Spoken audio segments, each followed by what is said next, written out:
INFSU ખાતે BRICS youth council entrepreneurship pre consultation આયોજન national forensic science યુનિવર્સિટીમાં BRICS કાઉન્સિલનું આયોજન કરાયું. તો યુથ કાઉન્સિલ એન્ટરપ્રિન્યોરશિપ પ્રિક્ષલ ટેન્સલ કાર્યક્રમમાં યુવા સાહસિકોને સંશોધન માટે મંચ મળી રહે, સ્ટાર્ટઅપ ગ્રુપ ડિસ્કશન સહિતના સેશન પણ યોજાશે. ઉદ્યોગ ક્ષેત્રે સ્ટાર્ટઅપ કરતા 5 યુવાનોને પુરસ્કૃત કરાયા. દેશભરમાં 7 જગ્યાએ આવા કાર્યક્રમ થયા છે અને જેમાં 650 યુવાનોએ ભાગ લીધો. ઉદ્યોગ મંત્રી બળવંતસિંહ રાજપૂતે વધુમાં વધુ યુવાનોને સરકારની પોલિસીનો લાભ લેવા માટે અપીલ કરી. આવો સમગ્ર ભારતની અંદર 7 જગ્યાએ થવાના છે. ખરેખર જે લોકોએ આમાં યુનિવર્સિટી લઈને યુવાન માટે જે વ્યવસ્થા કરી છે એમને ખૂબ દિલથી બિરદાવું છું, અભિનંદન આપું છું. અને આ સરસ કાર્યક્રમ એ આપણા ગુજરાતની અંદર હમણાં જ વ્યાસ સાહેબ કહેતા હતા કે બહુ બધા લોકોની માંગ હતી, છતાંય આપણે 650 જણ સમાઈ ચૂક્યા છે. પ્રયાગરાજ ખાતે ચાલી રહેલા મહાકુંભની અત્યાર સુધી કરોડો લોકોએ મુલાકાત લઈ લીધી છે અને હજુ પણ ઘણા લોકો મુલાકાત લેશે. ત્યારે અમદાવાદના સીટીએમ વિસ્તારની યશ વિજયના લોકો પણ મહાકુંભનો લાહવો લેવા જઈ રહ્યા છે. લોકોમાં રહેલી આસ્થા અને ભક્તિને ધ્યાનમાં રાખીને યશ વિજય સોસાયટીના રહીશ જગદીશ પટેલ દ્વારા તમામ લોકોને મફતમાં મહાકુંભ લઈ જવાનું આયોજન કરાયું છે.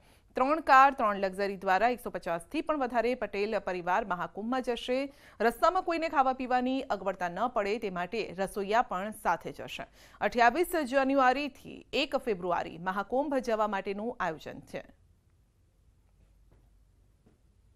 144 વર્ષ બાદ જ્યારે મહાકુંભ યોજાઈ રહ્યો છે ત્યારે અમદાવાદના સીટીએમ વિસ્તારમાં પણ યશ વિજય સોસાયટીના લોકો છે તેઓ મહાકુંભમાં ભાગ લેશે.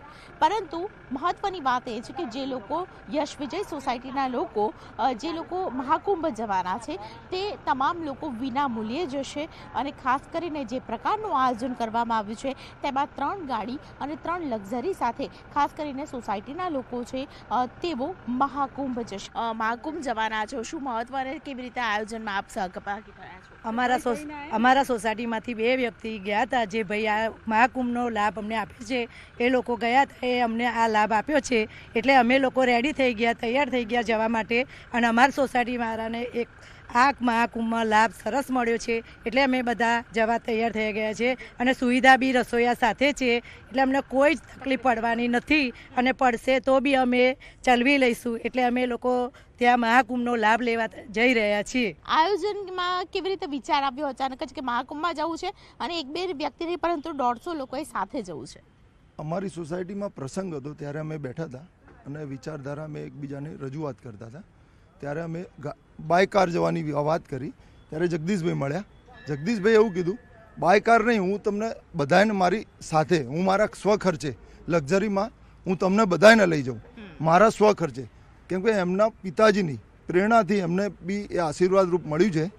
એમણે ઘણા બધા સારા એવા કાર્ય કર્યા છે વિષ્ણુભાઈએ, અને ભારતીબેન વિષ્ણુભાઈ તરફથી આ જગદીશભાઈએ પોતે આયોજન 3 લક્ઝરી 3, 4, 5 જે બી એમનું સ્વખર્ચે લઈ જવાનું આયોજન હતું, પણ 3 લક્ઝરી હમણાં અમને અને 5 ગાડી અમે લઈ જઈ 28 તારીખે એટલે આજે સાંજે 6 વાગે નીકળીશું. 1 તારીખે રાત્રે મોડા સુધી અમે રિટર્ન આવી જઈશું. આપણા ગુજરાતીની એક કહેવત છે કે બહાર જાય એટલે થેપલા શોધે.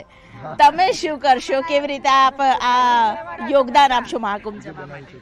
અમે અત્યારે પાપડી, સવારમાં પાપડી ગરમા ગરમ બનાવી, ગોઠિયા, ફરસી પૂરી એ પછી મેથીની ફૂલવડી એવું બધું આયોજન રાખેલું છે. જે ટૂર છે 4 થી 5 દિવસની ને 4 થી 5 દિવસ દરમિયાન તમામ લોકોને કોઈ પણ પ્રકારની અગવડ ન પડે તે માટે રસોઈયા પણ સાથે લઈ જવાના છે. વિના મૂલ્યે તમામ લોકો છે ખાસ કરીને મહાકુંભના દર્શન કરી શકે તે પ્રકારની વ્યવસ્થા કરવામાં આવી છે. કેમેરામેન અમિત શર્મા સાથે દીપિકા ખુમાર, ન્યૂઝ 18 ગુજરાતી.